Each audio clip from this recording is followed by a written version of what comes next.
Alors, rien n'est encore tranché au plus haut sommet de l'État, mais François Bayrou a reconnu que l'option de cet emprunt national était sur la table pour financer de nouvelles dépenses militaires. Bonjour Charles. Bonjour David, bonjour à tous. Charles Sana, fondateur du site Insolentiae. C'est une solution qui a déjà été utilisée maintes fois dans le passé. Quand on regarde rétrospectivement, on se dit que ça a été ou ça n'a pas été toujours une bonne affaire pour les épargnants. On parlera de l'État aussi évidemment. Alors pour les épargnants, on a tout type d'emprunts ou de grands emprunts. On a, excusez-moi David, on a le grand emprunt forcé, on a le grand emprunt incité, on a le grand emprunt où vous êtes volontaire d'office et où il est obligatoire, ou le grand emprunt où vous faites don, non pas de votre personne. Souvenez-vous de ces affiches célèbres pendant la Première Guerre mondiale. Il verse votre sang, versez votre or. Donc voilà, donc ça, c'était pas des emprunts obligatoires, mais c'était des emprunts qui, avec la propagande, jouaient évidemment sur la culpabilisation des épargnants. Et sur le patriotisme. Et puis, vous avez des grands emprunts qui sont forcément très, très intéressants parce qu'il peut même y avoir un intérêt fiscal avec des versements qui peuvent être déductibles ou évidemment des taux d'intérêt et de rendement qui sont supérieurs à ce qu'on trouverait sur le marché et qui fait que ça peut être une bonne opération pour l'épargnant. Mais au global, avant de rentrer en détail et de revenir historiquement sur tous les grands emprunts nationaux qui ont été lancés en France, au global, forcés, pas forcés, etc., ça a été une bonne affaire ou pas pour les épargnants? Alors, en données corrigées du taux d'inflation, c'est un petit peu plus nuancé. Alors, on va pas chercher, parce qu'il faudrait le faire emprunt par emprunt, le calculer en euros ou en francs constants, déflatés, etc. Donc, je veux pas raconter de bêtises à nos auditeurs.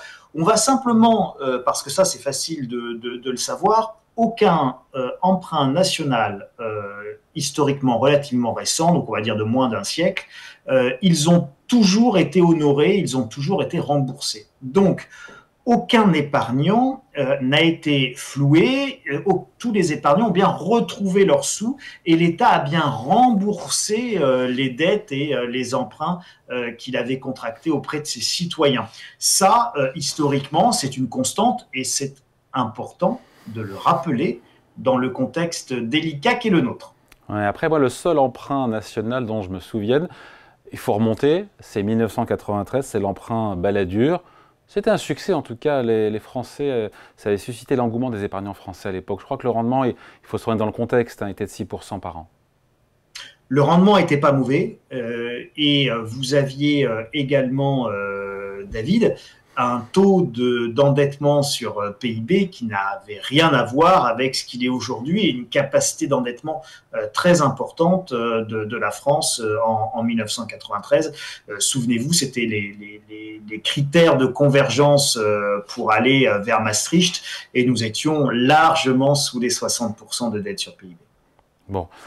Après, il faut remonter encore, et là on remerciera les échos, parce qu'ils sont revenus en arrière historiquement sur tous les grands emprunts.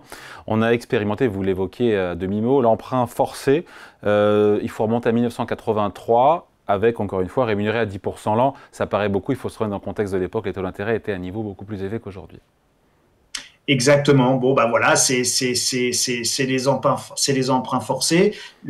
C'est comme le port salut, c'est marqué dessus. Vous êtes désigné volontaire d'office. Ce qui est intéressant là aujourd'hui, c'est d'essayer de se dire quelles sont les options du gouvernement actuel et surtout un grand emprunt. Pourquoi faire? Bon, finalement, quand on remet ça en perspective historique, les grands emprunts, finalement, ils financent quoi? Ils financent les guerres bien souvent.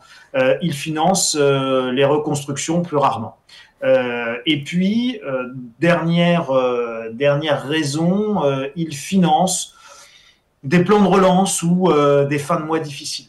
On voit bien aujourd'hui que avec 70 milliards, on va aller vers 70 milliards pour le service de la dette par an pour le pays. Tout grand emprunt inférieur à 50 milliards d'euros, globalement, ne servira qu'à payer les intérêts de la dette déjà contractée, quoi. Donc, un grand emprunt, vraiment, pourquoi faire? Je crois que c'est très très important. Pour financer nos dépenses militaires, hein, pardi. Oui, officiellement. Officieusement, je repose la question. Pourquoi faire? Très certainement, pour alléger notre besoin de refinancement sur les marchés financiers. N'oubliez pas que alors, soit la France est capable de lever facilement des dettes sur les marchés, et il n'y a pas de nécessité particulière à lancer un grand emprunt. Soit la France va vers une dégradation de sa note souveraine, ce qui semble se profiler compte tenu de nos mises sous perspective négative par plusieurs agences de notation. À partir de ce moment-là, en plus, la dette de la France va changer de catégorie et on va sortir des meilleures catégories de dette pour entrer dans une catégorie de dette qui restera bonne mais qui ne sera plus la meilleure. Et donc, ça va entraîner un certain nombre d'arbitrages et de reventes de dettes françaises, puisqu'il y a certains fonds qui ne placent que dans les dettes de meilleure qualité. Donc, vous aurez des arbitrages. Et donc, on risque de se retrouver avec des conditions de financement sur les marchés qui seront nettement plus dégradées, nettement moins bonnes. Voilà, à mon sens, le mobile du crime de ce grand emprunt qui est évoqué. C'est fait pour anticiper vraisemblablement des conditions de marché qui vont se dégrader et donc notre pays qui devrait emprunter moins facilement dans les mois qui viennent compte tenu de notre situation financière. Ouais, on sait que à l'époque où il y avait des emprunts nationaux qui étaient lancés, c'est parce qu'il n'y avait pas, la France n'avait pas accès aussi facilement que ça au marché de capitaux, au marché financier, pour financer, refinancer sa dette. Ici, il faut expliquer que quand l'État fait appel à l'épargne des Français, ça coûte plus cher que de se financer sur les marchés. On se dit qu'aujourd'hui, si je vous comprends, ça n'a pas d'intérêt, mais si on devance un peu ce qui pourrait advenir, ça en a un. Pour l'État. Ça en a un si on se met effectivement en anticipation de ce qu'il pourrait arriver en termes de besoins de financement. Après, David, on l'avait déjà un petit peu évoqué tous les deux lors de nos précédents échanges. Je reste persuadé que compte tenu des coûts engendrés par cette volonté de réarmement, dont on pourrait quand même discuter la pertinence, j'invite nos auditeurs et nos spectateurs à aller regarder combien a coûté la guerre d'Indochine, par exemple, en pourcentage du PIB. Et la guerre d'Indochine a été financée en grande partie par les États-Unis d'Amérique et qui nous aidaient avec des fonds sonnants et trébuchants.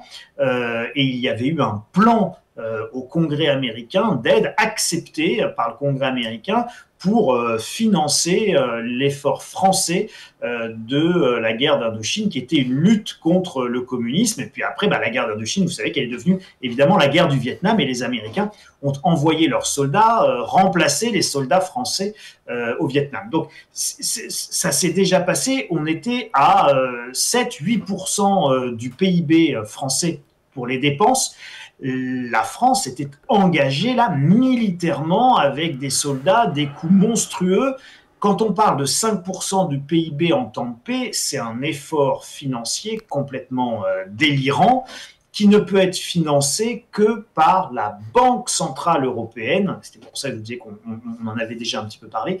Et s'il n'y a pas de monétisation et s'il n'y a pas d'intervention majeure de la Banque centrale européenne pour aider à financer cet effort de guerre, et qu'on fait reposer ça soit sur l'épargne, sur les épargnes nationales, que ce soit en France ou ailleurs en Europe, ou qu'on fait reposer ça sur un financement de marché, dans les deux cas, nous allons, et d'ailleurs j'attire aussi l'attention sur le fait que les taux d'intérêt, malgré les baisses de la BCE, le taux d'intérêt 10 ans français est au plus haut aujourd'hui depuis 2010-2011, à plus de 3,50, alors que les taux des directeurs sont à 2,50. Donc ça veut dire que le besoin de financement sur le marché est tel que les taux d'intérêt sont en train de remonter. Donc oui. Attention, il faudra une intervention de la Banque centrale européenne, ou alors il faudra un abandon de ses objectifs. On n'en est pas encore là avec la BCE, il y aura du chemin à parcourir. Je me place, pardon, et on finit là-dessus, Charles, du point de vue, encore une fois, du consommateur, de l'épargnant, des Français. On voit le livret A qui rapporte de moins en moins. On se dit que si l'État français se finance à 3,5% à 10 ans sur les marchés, si l'État offrait entre 3,5 et 4% par an aux Français pour leur épargne, moi je dis que ça se regarde. Ah bah, ça pourrait notamment se regarder si l'État français offrait par exemple du 3% net d'impôt et non fiscalisé sur les intérêts par exemple. Donc un taux d'intérêt un petit peu plus bas mais non fiscalisé serait de nature à être fiscalement tout à fait attractif et attrayant effectivement pour les épargnants. Allez, merci beaucoup. Explications et point de vue signé Charles Sana, fondateur du site Insolencia. Merci Charles, bonne semaine. Merci David, merci à Salut, tous, bonne semaine à ciao. chacun.